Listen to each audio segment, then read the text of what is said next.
बिस्मिल्लाहिर्रहमानिर्रहीम। आज की इस वीडियो के अंदर हम बयान करेंगे कि अगर ख्वाब के अंदर कोई बर्फ़ देखता है या बर्फ़बारी देखता है या ये देखता है कि बर्फ़बारी में से वो बर्फ़ को जमा कर रहा है या बर्फ़ खा रहा है या किसी को दे रहा है, उसकी क्या क्या ताबीरात हो सकती हैं। अल्लामा इब्न सीरीन रहमतुल्लाह अलैह फरमाते हैं, ख्वाब में बर्फ़ देखना किसी परेशानी की अलामत होती है, उसको चाहिए कि सदका वगैरह कर दे।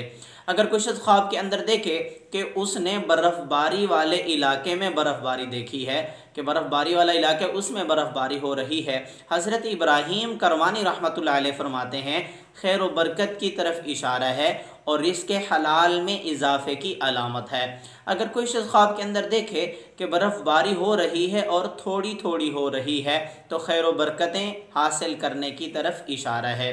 अगर कोई शख्स ख्वाब के अंदर देखे कि बर्फ़बारी हो रही है उस इलाके में जहाँ पे अक्सर बर्फ़बारी होती रहती है तो गम से, परेशानियों से निजात मिलने की तरफ इशारा है।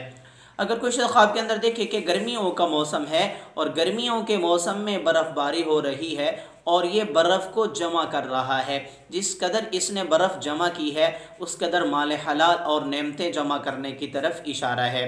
अगर कोई शख्स ख्वाब के अंदर देखे कि सर्द मुल्क के अंदर या ऐसा इलाका जो सर्द है वहाँ पर बर्फ़बारी हो रही है, हज़रत इब्राहीम करमानी रहमतुल्लाह अलैह फरमाते हैं रिज़्क़ हलाल में इजाफ़ा होगा, खैर व बरकत की तरफ इशारा है।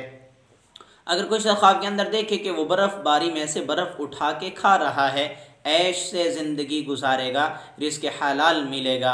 हज़रत जाफ़र सादिक़ रहमतुल्लाह अलैह फरमाते हैं कि ख्वाब में बर्फ़ का देखना 6 वजह पर है। नंबर 1 रोज़ी में बरकत, नंबर 2 लंबी ज़िंदगी, नंबर 3 माल मिलना, नंबर 4 रिज़्क़ में इजाफ़ा या लश्कर में इजाफ़ा, नंबर 5 बीमारी की अलामत, नंबर 6 कहत साली की अलामत। इसको चाहिए कि सदका वगैरह भी कर दे। अगर आपने ऐसा कोई ख्वाब देखा है, उसकी ताबीर मालूम करना चाहते हैं, कमेंट्स में ख्वाब लिखिएगा, आपके ख्वाब की ताबीर आपको बताई जाएगी।